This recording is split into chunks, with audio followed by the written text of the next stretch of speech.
as we steadily head towards the Tampa Bay Bucks Philadelphia Eagles matchup in Tampa Bay, Florida, where I hail from. Go Florida State. I ain't saying the Bucks. Nah, not a homer. We're going to look at a myriad of issues, as you guessed by the topic. Bingo topics. We're going to get everything from injuries in that game to injuries to one of our rivals to how some surprises are happening around the league in the pass rushing variety. What's up, it's your boy Cintron, coming back at you with another analysis video, and I kid you not, that's my real name. We're going to get into a myriad of topics, as I always say, but anyways, let's get into it. Eagles Buccaneers Week 3 injury report with analysis. So this guy here, he's been out, he missed Week 2 game last week, so he might be back or he might not. Anyways, a MASH list this week, man. A lot of names that weren't on the last week. Terrell Edmonds, illness. Did not practice, but he should be healthy to play the game if he clears up as a backup, hopefully. Boston Scott still in concussion protocol, most likely. Things I think maybe trending towards him not playing. Quez Watkins, hamstring, he's not going to be playing. Need to let the thing heal up for a couple weeks, maybe 4 to 6. Reed Blankenship, he's scheduled to be back. Saw him stretching in some video footage, so looks like he should be good to go. But you taking it one take, and we're taking it one step at a time. Don't want to overdo things. Similarly, Bradbury coming back from missing Week 2 game as well. Half of the secondary or starters at least. He's limited, but he's trending towards playing, and it looks like he should be a full go. Fletcher Cox going to be constantly dealing with that rib issue until it heals up, so we'll see how long that lingers on. But he was effective enough playing last week. The surprise here is that Cunningham ribs. What is it with the ribs, man? We're like Chili's. You got a special on ribs, man. Damn. I know things are delicious, but pause. I know humans. Anyways, I hope that he's able to go. If not, man, we might have to rely on another call up.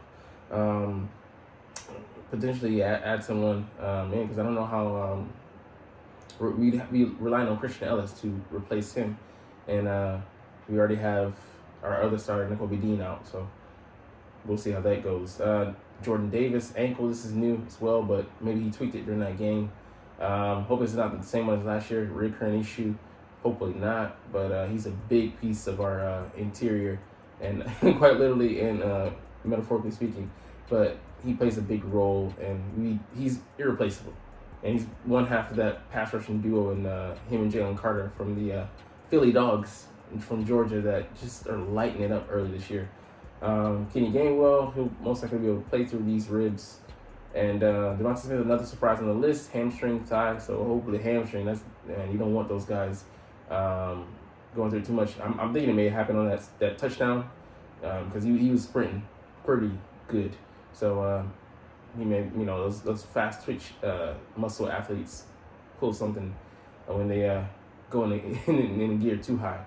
Jack Stoll, another one, he put on the list. I didn't see him coming out of the game because he's a sub anyways, but ankle, commonality here. And the first one we're seeing from a new one here, but hopefully not a lingering one. Hopefully not turf toe, but Josh Sweat dealing with the toe, limited as well, but he's still practicing. So all starters still going, and nobody's at a start. There's a starter didn't play, but we still want that continuity as well as depth with Boston Scott there.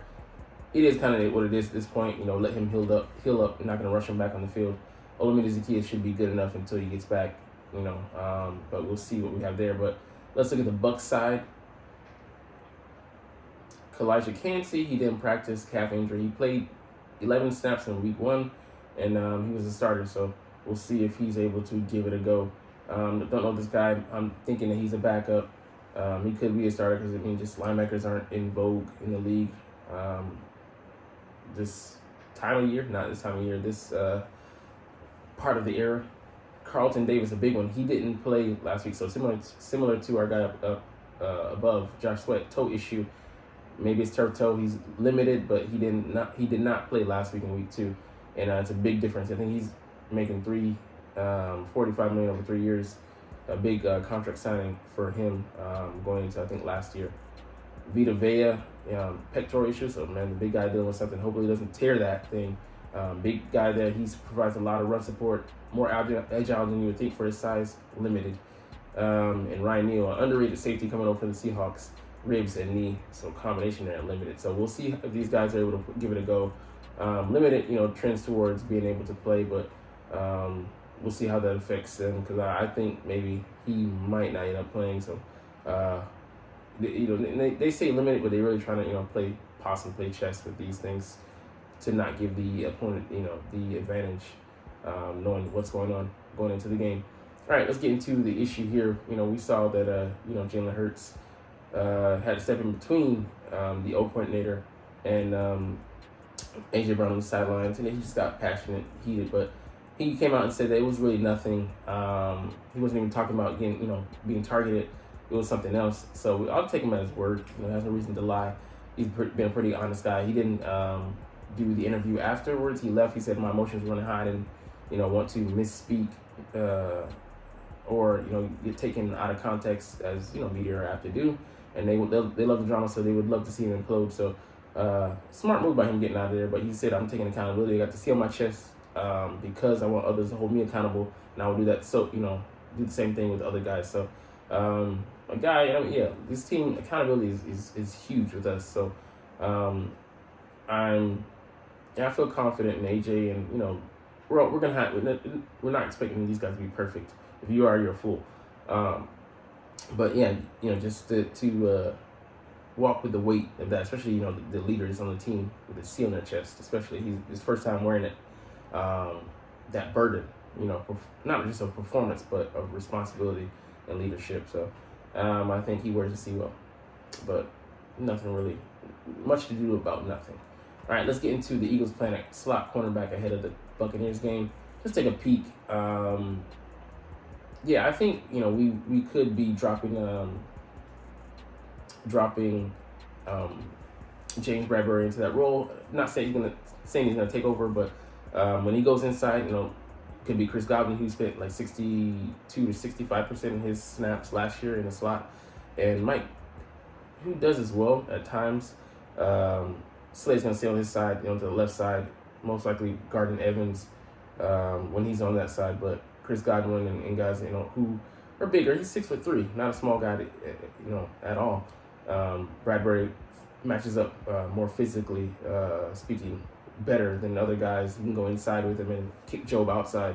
I don't know who that third receiver is, but will give us a little bit of versatility there. And they're not giving up on Mario Goodrich. He's still going to be out there. He's taking his lumps, and he got better as the game went along. The numbers state that, and he could also be on the field and dime. But we also have Justin Evans, who could come down and play in the slot, as well as Sidney Brown. He did in college, a couple hundred times, but over his career. But he hasn't played a big role in this defense as of yet. But we don't know if that will be the case moving forward. But to lead credence to this, our head coach Nick Sirianni said that we're going to look in-house to replace Avonte Maddox first before looking outside. So yeah, we have a couple of guys that can fill that role, and with moving pieces here and there, it might be some mixing and matching, and other guys coming on the field that weren't similar to last year with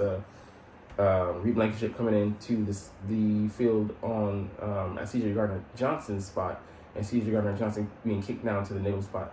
So that really worked out pretty good for us last year. So we'll see what they decide to do. Don't know, but man, I'm interested to see, because Avonte Maddox is made of glass as he is. He still will give us quality snaps and a pretty good damn cover guy inside and outside, and provide that versatility. That being said, do we look at Kenny Moore in Indianapolis? To trade out. I think if this game goes atrociously, or in coming weeks, if we look bad, how he's always evaluating, always looking to add to this roster. So we could do that. All right, here a look at NFL.com's top 10 pass rushers by the numbers. Looking at the guys, there's no surprise here. Micah Parsons, I know he's fast, but just his get off is just, I'm not gonna lie, it's insane, and it's also a little bit frightening. I'm like, why does he get off that fast? But seeing as, I would love to see, I think he got faster this year. as far as like that get off speed, and he committed himself fully to DN or edge rusher instead of just being an off the ball linebacker. But I have faith in the guys to neutralize him. But man, it'll be interesting, seeing him, because he comes like a whirling, like he's a whirling dervish, Tasmanian devil incarnate. So he can bring the carnage off the edge. No surprise here, Nick Bosa. He also seems to have gotten faster. His fastest clip rate in his career at 0.7 seconds. So he's getting there in a hurry. Doesn't look slowed in the least by that time off after getting that big contract, man. So kudos to him. Myles Garrett, he's just consistent. The guy, 2.5 seconds. I mean, he was a monster, terrorizing us. We couldn't really do anything until he went out, with injury and OTAs during joint practices. So, man, got much respect for him. A surprise on this list, huh? Yeah, man, like this just goes to show fans it's not all about the sacks. We know that Hassan Reddick has been struggling. He hasn't gotten home yet, but his outside presence, no doubt, there's, no ifs, ands, or buts about it. You can credit him for the success of the guys inside, and in conjunction, us being able to affect the quarterback, because him getting there quickly, forcing things inside, helping those guys, giving them a alley-oop to make the quarterback step up in conjunction with them getting pushed. I'm not saying they're not, being lazy and not doing anything out there, but that helps a lot when you have a guy on the outside who's creating pressure, who is the target of the offense. They've been chipping him. They've been giving him extra attention.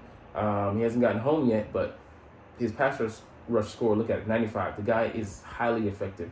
A big steal coming over from Carolina, 3-year deal, $45 million. He's highly underpaid at $15 million a year. When Nick Bosa and them are getting like close to $30 million, he knows he needs to be paid, but he's still getting there in 2.5 seconds, man. I mean, crazy. We accrued a lot of pressures from him, but man, he's gonna get home, and it's really that thumb holding him back. He can't, he doesn't have full use of that hand, so might as well be kind of like in between the hand and the club, because he can't fully use it like I would, here in Grabman. He's got to kind of compensate for it. So when he gets healthier on that end, the sacks will come, and they'll come in bunches, man. This guy's a terror. So this guy's been consistent over his the past couple of years, and he just brings pressure. Another steal, 4 years, $60 million. Quentin Williams, no surprise there. He lit it up last year with 12.5 sacks, and he's continuing to do so. Also got that extension this past year. The guy who left us, he's doing great at pass rushing. He was there last night. I mean, in that 49ers Giants game. I mean, not surprising. That's what he's known for. That's his calling card, pass rush. Run, I don't know. I didn't watch the game, so but I'm happy with what we're getting from Jalen Carter. Zaire is a consistent guy over his career, showing that he still got it, giving them Myles Garrett a nice bookend to go with. So fear of the AFC. Josh Allen, an up and comer, but he's been pretty good as of late. And Alex Highsmith, man, an underrated guy who doesn't get his credit, but he's so versatile. I had a pick, I think, that he returned for he returned a pick for a touchdown in the last game. So watch out for him. And then we still got guys on the honorable mention. Josh Sweat. I think that they just don't want to do it. But I mean, you can put Jalen Carter, but that would be too much Eagles love. So, anyways, let's look at, man, a devastating thing that happened across the league to our NFC East rival, the Dallas Cowboys. Man, Trevon Diggs went out with a torn ACL. Sad to see it, man. It happened in practice, one-on-ones. He, I think, got tangled up with somebody, and or it might have just been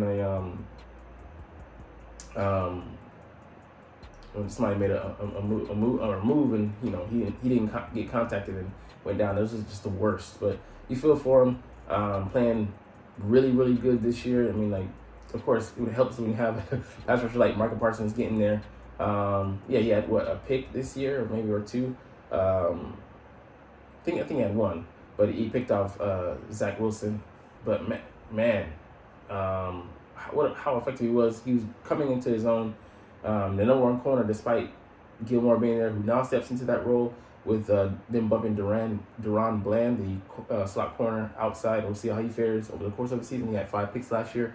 I mean, and Jordan Lewis, who's back with them, going to be manning the slot full time. But yeah, it's a big loss for them having those two bookend corners that, similar to the Eagles, that can give teams fits and really lock down the opposition and challenge. So how things are going to shift for them, and they're going to miss him sorely. Him coming off of that newly signed, minted 5-year, $97 million contract signed in the offseason. But yeah, it's going to affect them greatly, man. And as the year goes on, nutrition goes on, and we'll see who else goes down and whatnot. But the Cowboys suffering a big loss here in Big D.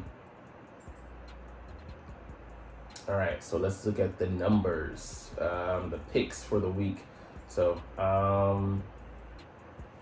let's see what's up with that Eagles Bucks pick. So we're slated as a -4.5. I guess you could say that's maybe +4.5 favorite. But the Bucks are playing over their expectations, and the Eagles are playing under their expectations. That's neither here nor there, because we'll see. Right now, we don't know whether people are paper tigers or not. Once we get to the midpoint of the season, teams will start to reveal their true colors, unfortunately.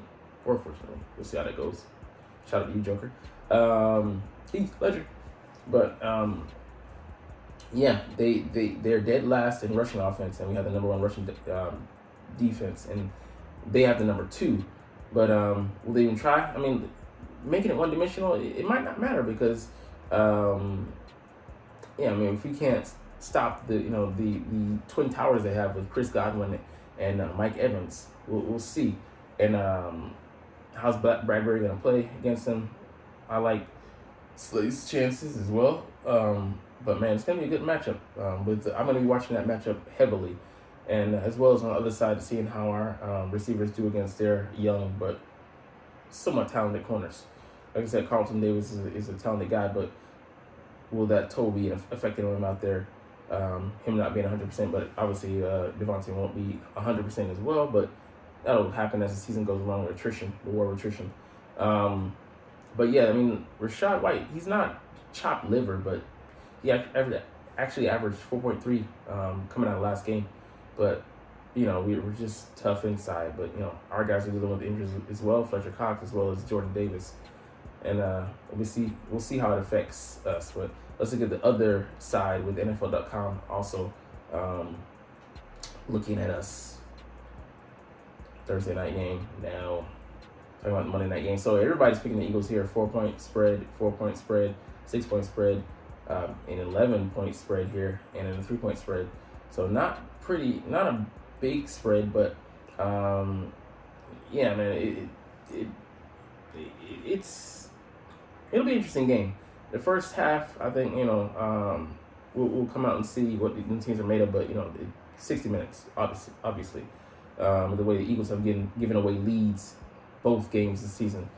But yeah, Baker Mayfield could get closer than Bill Belichick and Justin Jefferson did to actually knocking off the reigning champs.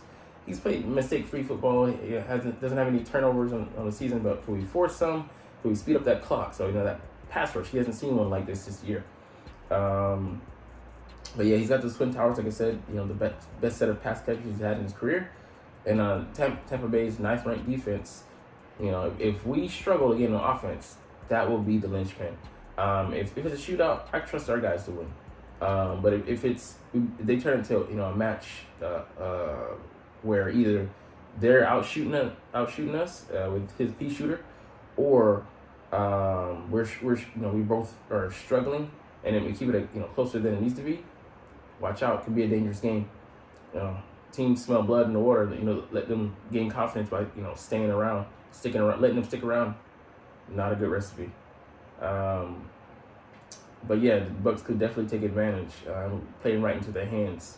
But I don't think Baker is better than Jalen, but as of late, you'd have to say, give the team a fair shot because we've been struggling. But anyways, that's the end of the bingo topics. We stop the carousel here. But you're not even watching them. It's all good, though. It's all good because I love talking about the Eagles, love making these videos. But I'm going to get out of here because you're sick of me. And you're not because you're not here. Anyways, as always, it's fly, Eagles, fly, and let's motherfucking go. Like, comment, Share. And subscribe. Thanks for watching. Check me out at Cintron, Cintron Anime, Cintron Life, or Cintron Laughs, or other social media.